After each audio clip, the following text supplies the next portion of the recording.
Hello, hello, hello. It's Tuesday, which means, hey, there's only 2 more days until the NFL draft, so it's a perfect time for another edition of the Big D podcast. Before I bring in today's special guest, please subscribe, like, and share the Spunky Spectrum Sports YouTube page.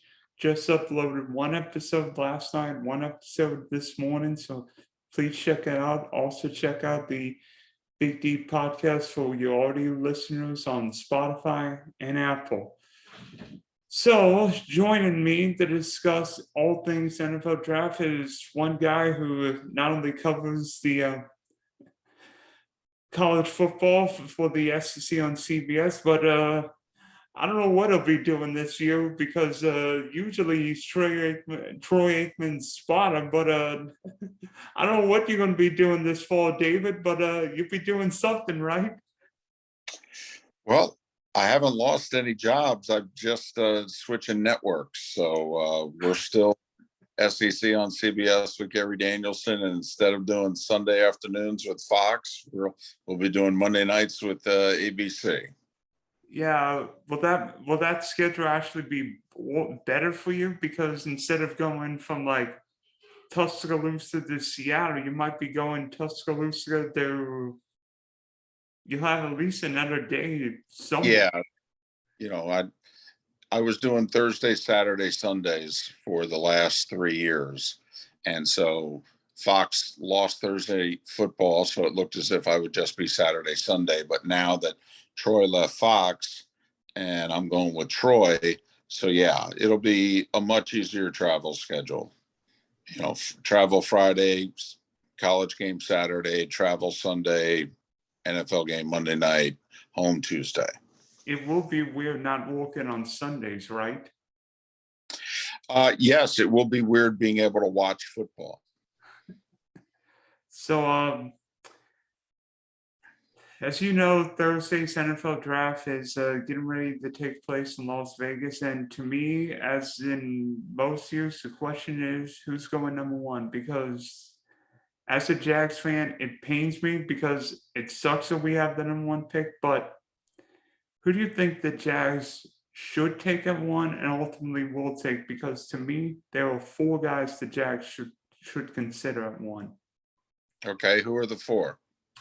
Aiden Hutchinson, Mm-hmm. Travon Walker, the Georgia pass rusher, Yeah, Evan Neal, and Ekwonu. Is that how you pronounce his name?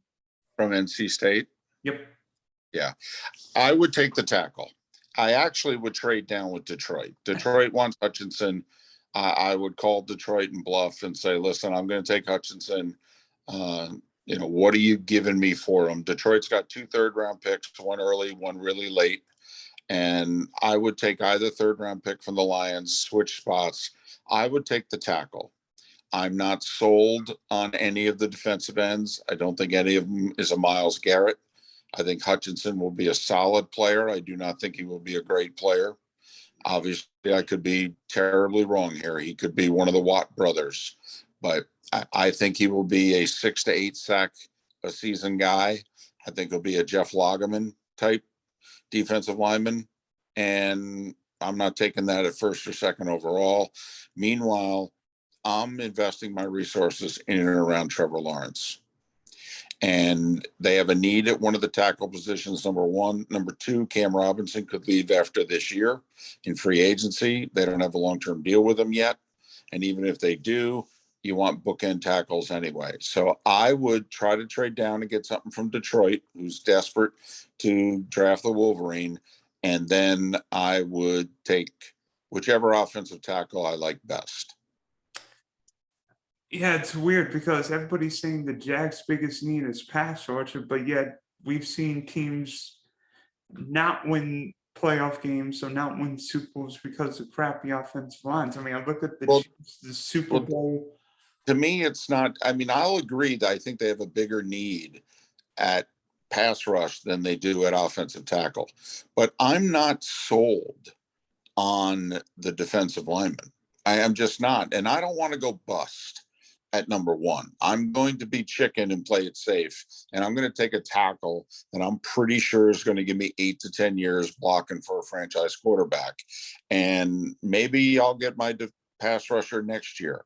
Maybe I'll get lucky and Ojabu will be there at the first pick of the second round, or I could trade back in late first round and draft Ojabu and let him rehab his Achilles for a year and have a pass rusher beginning in 2023.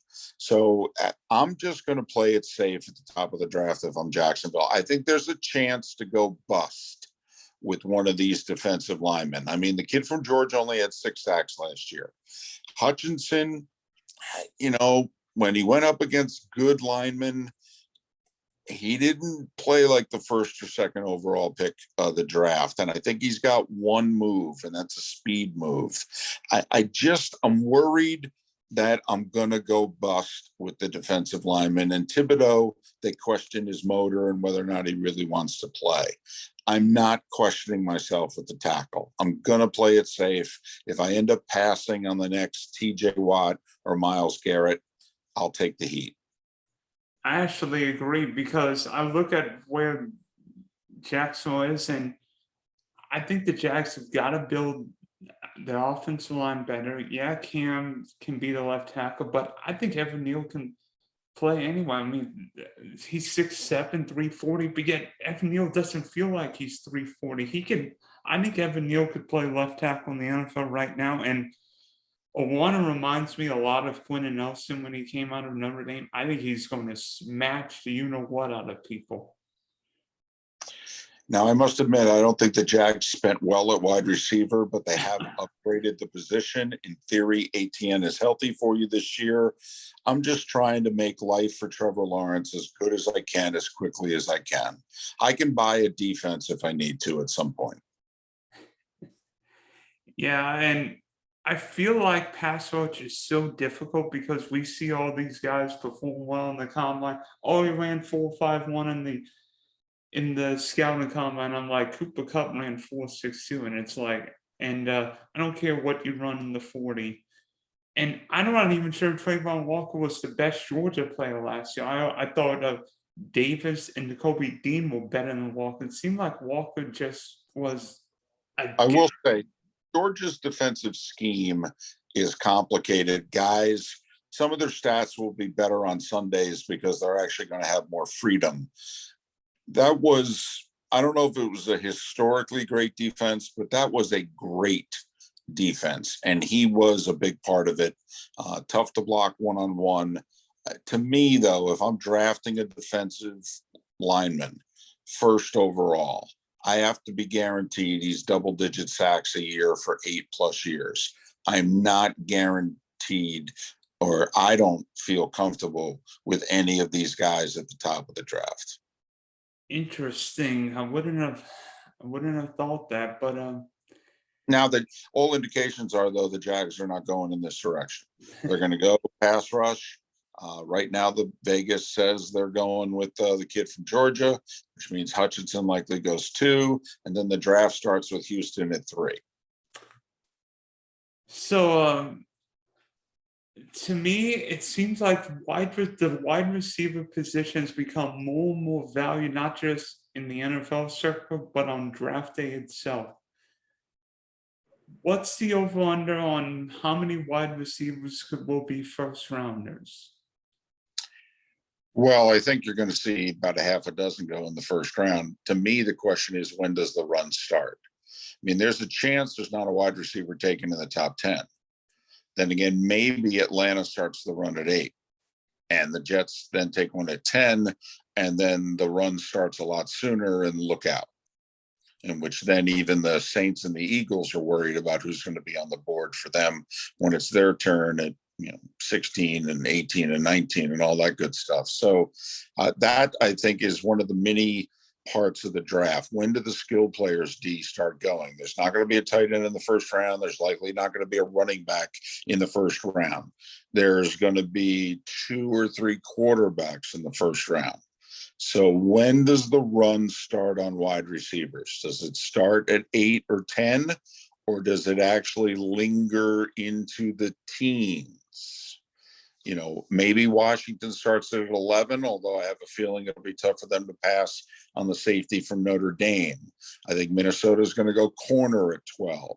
So, does the run at wide receiver start with Houston at 13 or somebody trading up to Houston? The Packers have 2 first-round picks. The Chiefs have 2 1s, 2 2s, 2 3s, 2 4s. And the Chiefs have made a couple of big moves up in the first round to grab guys under Andy Reid. I think the Chiefs may be in play to move up to 13, or Green Bay in play to move up from 22 to 13. I think Houston's second first-round pick is up for sale. I'd also argue Baltimore's pick at 14 is up for grabs, because the Ravens historically move up and move down the draft. Somebody always falls. The Ravens do a good job of getting extra draft picks, and Baltimore has got no problems taking a guy at 25 and developing him into a really good player. I mean, look what Baltimore did here's the thing with the Ravens. One, the Ravens would love a wide receiver. And 2, what if Jordan Davis is on the board at 14? And he might be. And if that's the case, I don't see Baltimore taking the trade offer. I see him staying put and taking Jordan Davis. Haloti Ngata 2.0? Yeah, or Vita Vea. Yeah. So, the Ravens got gashed against the run last year. So, and they're switching defensive schemes with a new coordinator. Just something. I'm with you. The Ravens always get a good player, but there could be a Jameson Williams, Jordan Davis up there at 14, and I don't think the Ravens would pass on either. So, who's the first wide receiver off the board? Because you mentioned a guy. I was just thinking about Jameson Williams. Even though he tore his ACL in the national championship game against Georgia, it seems like his rehab's going along very well. He seems ahead of schedule. But could Jameson Williams, coming off a torn ACL, be the number 1 guy, or would Ohio State's Garrett Wilson potentially be the top receiver taken? Well, I think it'll be one of the 2, and I think you have to look at the Jets at 10. Maybe Atlanta at 8. But boy, do they have a lot of needs. And I'll say this, if one of the pass rushers falls, and there are 4 defensive ends that are considered top 10 picks, but if Thibodeau makes it to 8, then, I could see, which is not out of the realm, then, this gets real interesting real fast. I think Atlanta would switch gears and go defensive end at that point, thinking they can get a wide receiver with 40 in the second round. So I think the Jets do take a receiver at 10, and I don't think they'll be trading it for Deebo Samuel, because the Niners are going to hold on to him. But if I had to bet money as to which one it would be, I would bet London from USC. Or from Ohio State, excuse me. You mean with Garrett Wilson, correct? That's meant Wilson. I'm worried about London, by the way. I mean, I know he's coming back from injury. He did not look good in that workout. He looked slow. Could that have been because he wasn't in shape, or was he just running for the sake of it? Yeah, he's not ready right now. If I was him, I wouldn't have worked out. I think it hurt. So, unlike most drafts, I mean, this is the weirdest quarterback draft I've seen since the EJ Manuel 2013 draft, where there's not a franchise, or there doesn't appear to be a franchise quarterback in this year's class. Maybe Liberty's Malik Willis or Pitt's Kenny Pickett could sneak into the first round, but is there a possibility that there are no quarterbacks taken until the Steelers on the clock at 20? It's possible, although I'd be surprised if New Orleans passed on a quarterback, since they've got 2 cracks at it. I'll tell you what, I'll throw this out there. I don't think the Steelers take a quarterback. Ooh. I don't. Now, if no quarterback is gone until 20, I think there's a chance they take a flyer on Willis. But, the Steelers, I could see them. They're not exactly in a let's put the franchise on hold for a year or two while we groom a quarterback. I mean, remember, they went from Mark Malone in '83 to 2004 with Ben Roethlisberger before they took a quarterback. And while they weren't intending on playing Ben week one, they were intending on playing Ben pretty quickly. I don't know if there's anybody in this draft that they would draft thinking we're going to play him pretty quickly, especially since they just spent money in free agency on a quarterback.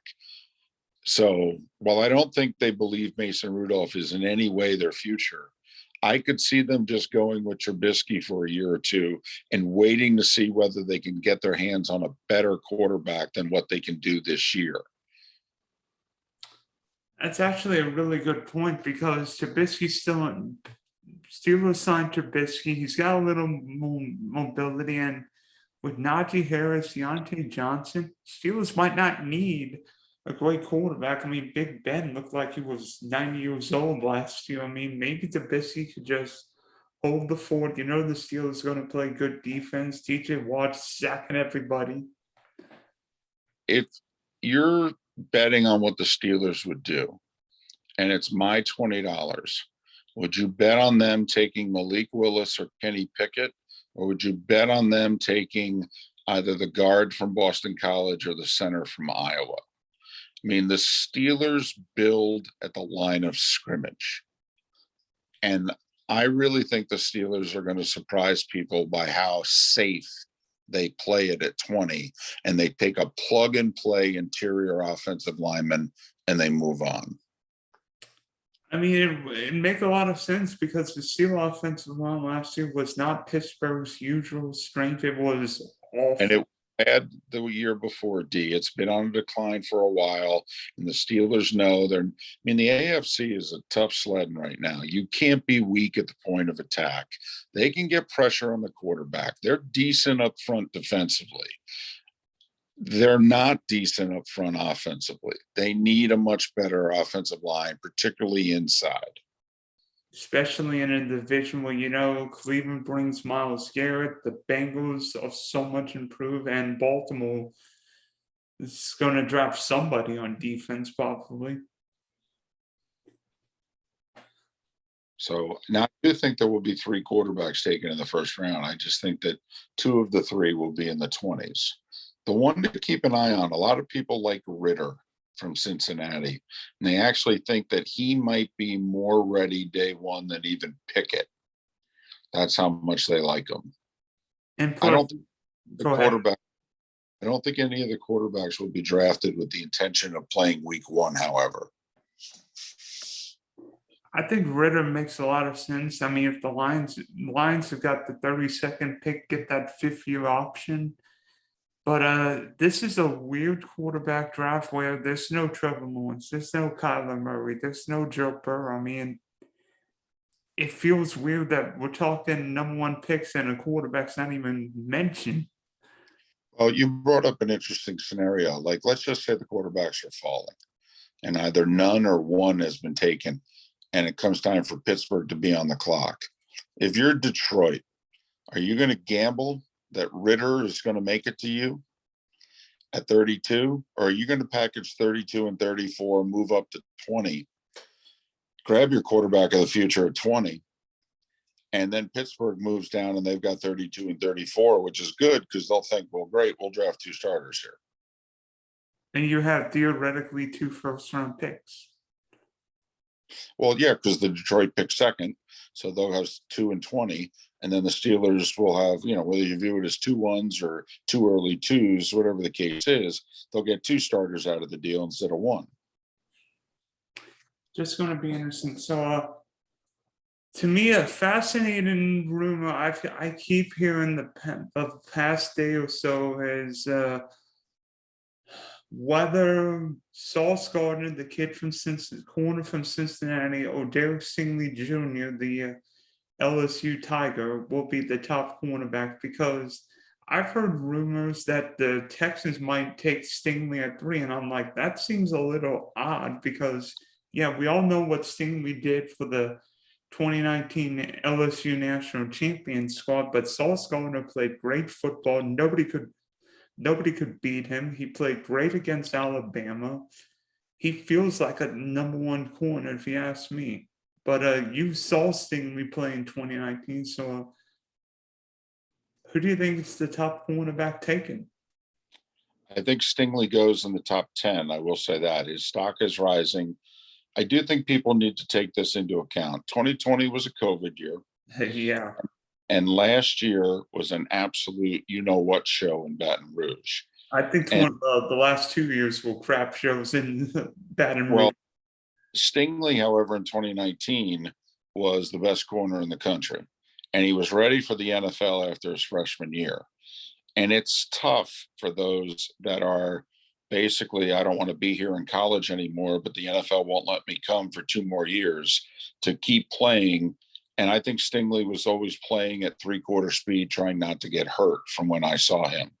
But I think Houston's in love with Gardner is the word, and that there's a chance that he goes as high as 3. But I do think, first off, the floor for Stingley's Minnesota at 12. Can't imagine he drops below Minnesota. But I think there's also a chance that he goes to the Jets at 10. The Giants would love to get their hands on Gardner and may end up settling for Stingley at 7. Is it so? Realistically, is the draft for those guys start at 4 with the Jets' first round pick? Because that seems like where Sauce Gardner is going. No, I think it starts at 3. I think he could go as high as 3. I think the draft for them starts at 3. And I don't think it'd be a reach because I think both of them are top 8, 10 talents. I think Gardner's the top 4 or 5 player in this draft. Don't disagree. I think the safety from Notre Dame may be a top 10 player in this draft. He may not go to 11. Hell, he may not go till 16, 17. But a lot of people have him graded as a top 10 player in the draft, some in the top 5. Yeah, there's always one guy who falls. I remember the year the Chargers got Derwin James at 17, I think it was. Last year, the Chargers got Rashawn Slater from Northwestern at 13. Yep. Sometimes it's, teams are drafting more for need now than ever before. And that's why sometimes the quote unquote best player on the board can drop 5, 8 spots further than they ever would have a generation ago. That's why it's not mock draft, but the NFL draft.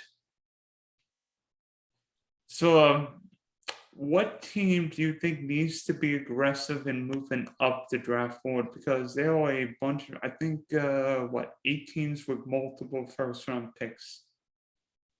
Yeah, I'm looking at Kansas City at 29 and 30, 2 1s, 2 2s, 2 3s, 2 4s. I like that draft capital. Yeah. Now you could argue that the Chiefs actually they're pretty good at the starting position, but their depth right now doesn't look very good, and maybe they could use most of those picks.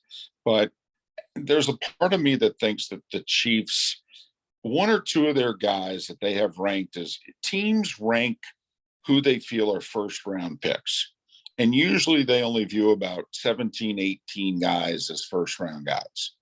And so when you're drafting at 29 or 30, the odds of one of those guys falling to you are pretty bad. But if all of a sudden one of those guys makes it past Pittsburgh at 20, you start thinking to yourself, well, maybe I could package one of my second rounders, or package a 3 and a 4 with my first round pick, and I could move up and I could get a guy at 21 or 22 that I actually had rated as a first rounder. I mean, the Patriots are sitting there in 21, 22. They like to deal, and they love to deal down. I think the Chiefs taking 29 and 30 and moving up to 13, and Houston dropping down and ending up with 3 first round picks in the draft is a possibility.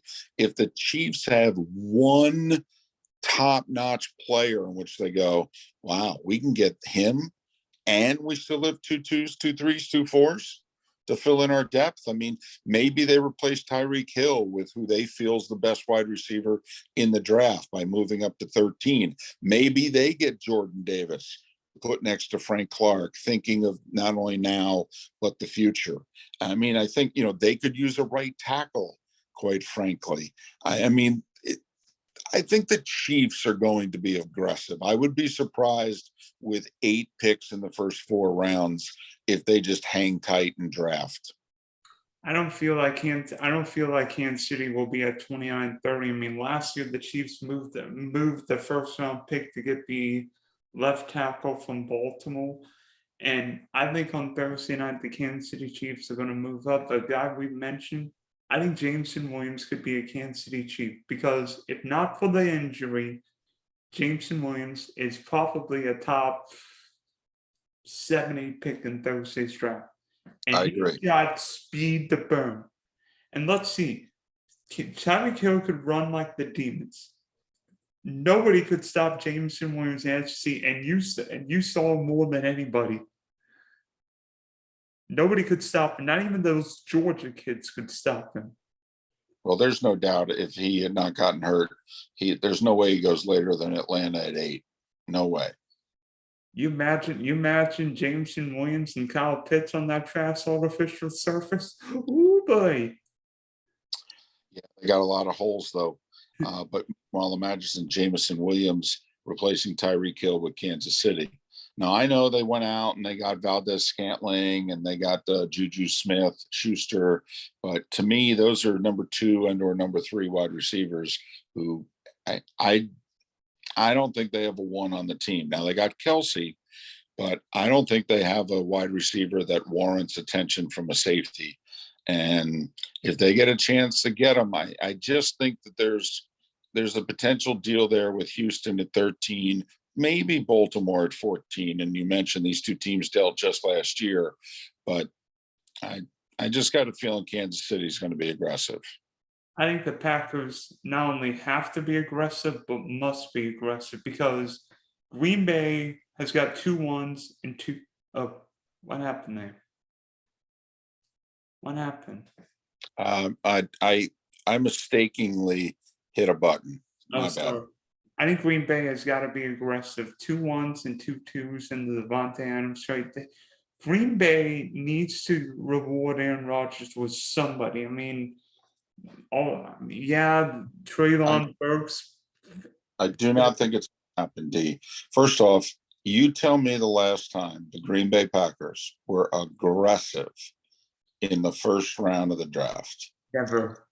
I'll sit there and wait. Now, you go back 30 years and Ron Wolf gave up a first round pick to acquire the spot to get Brett Favre.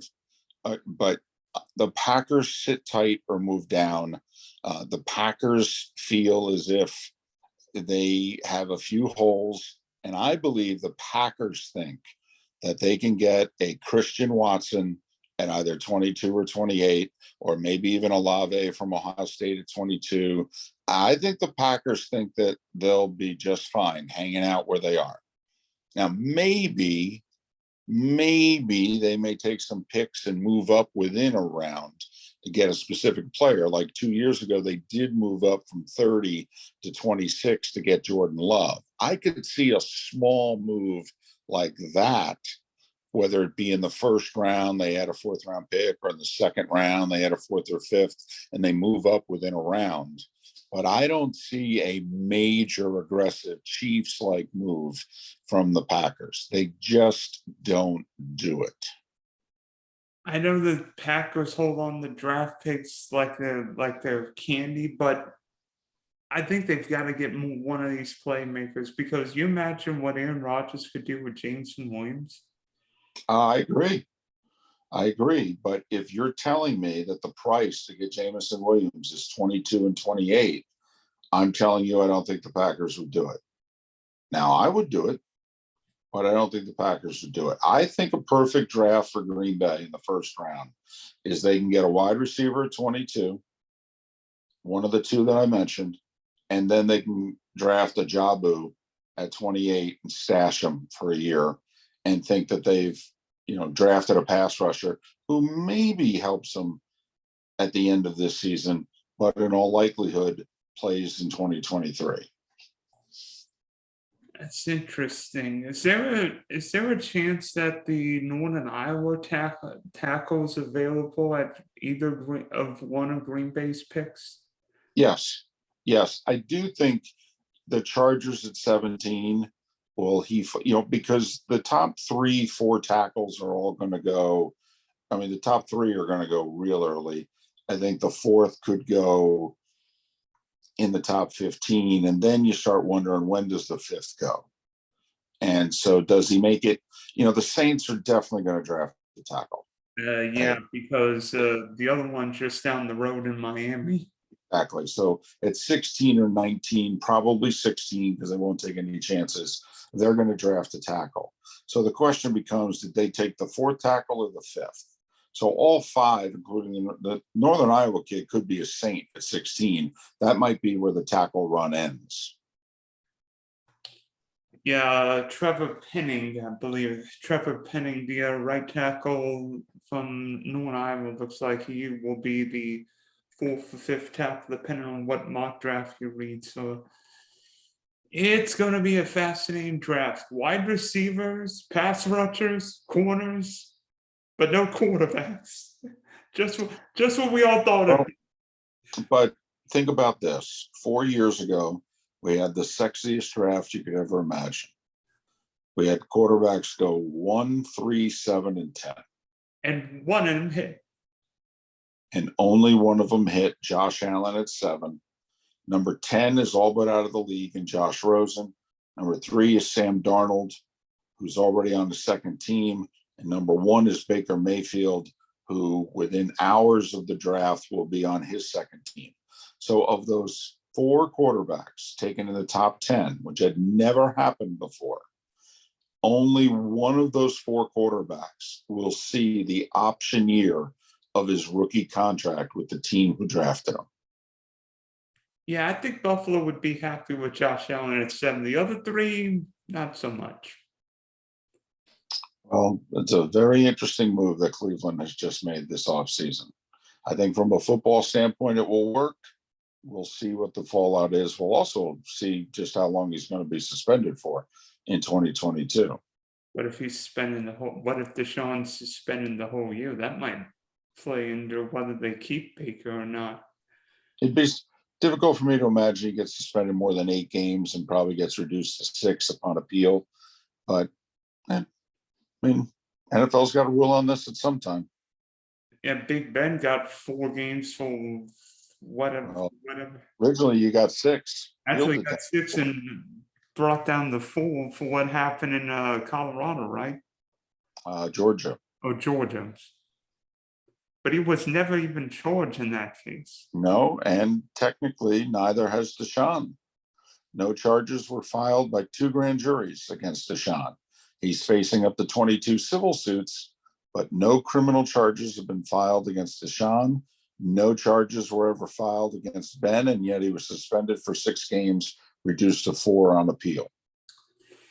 Yeah, that's going to be an interesting case. So thanks for hopping on, David. You can check out Miller and Moulton for your Southwest Florida fans on Twitch doing Thursday's first round and starting at 7:30 on Twitch. So I wish you guys well and safe travels this year, David. D, thanks a lot. All the best.